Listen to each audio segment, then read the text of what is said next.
मी ते पाहिलेलं आहे, अनुभवलंय. आता मी जेव्हा बीड मध्ये गेलो होतो तर लोक पाहत होते. काही लोक माझ्याशी बोलले, साहेब आम्हाला थोडी आता भीती वाटायला लागलेली. अहो ही छोटी नाही, हे प्रत्येक क्षेत्रामध्ये दहशत चालू झालेली. फार सकाळच्या कॉलेजच्या मुलींपासून ते संध्याकाळी त्या रीती माफिया आणि त्या दारूच्या धंद्यापर्यंत हे दहशत गेलेली. म्हणून हे आपल्याला मुळात सहित त्यांना उकळून काढायचं. त्याला काही राजकीय लोक जबाबदार नाहीत का? स्थानिक राजकीय नेत्यांची जबाबदारी नाही का की इथं शांतता प्रस्थापित करणं? हे बघा, राजकीय कोण काय करतं यापेक्षा आमचं काम जे आहे, आम्ही जे सरकार म्हणून आलोय तर या ठिकाणी चांगल्या प्रकारे अधिकाऱ्यांनी काम केलं पाहिजे.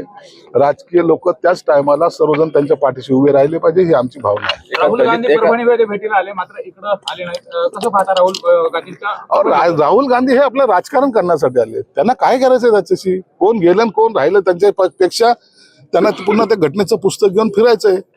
घटनेचं पुस्तक घेऊन त्यांना असं दाखवायचं की नाही आम्ही घटना मानणारे आहोत.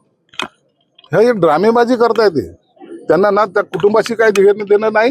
त्यांच्या पक्षाला एक मिळालेला विषय, तो विषय घेऊन ते चघळत बसतात आणि आपल्याला आम्ही सर्व लोकांचे नेते आहोत दाखवण्याचा प्रयत्न करतात. या नौटंकीला जास्त काळ लोक जुमानणार नाहीत. ठळक घडामोडींसाठी देशोन्नती न्यूज चॅनलला सबस्क्राईब करा आणि बेल आयकॉन प्रेस करा. मुंबई, पुणे, नागपूर, मराठवाडा असो का विदर्भ, राजकीय, सामाजिक, शैक्षणिक क्षेत्र असो का क्रीडा, सर्वच घडामोडीचे विश्लेषण पाहायला विसरू नका.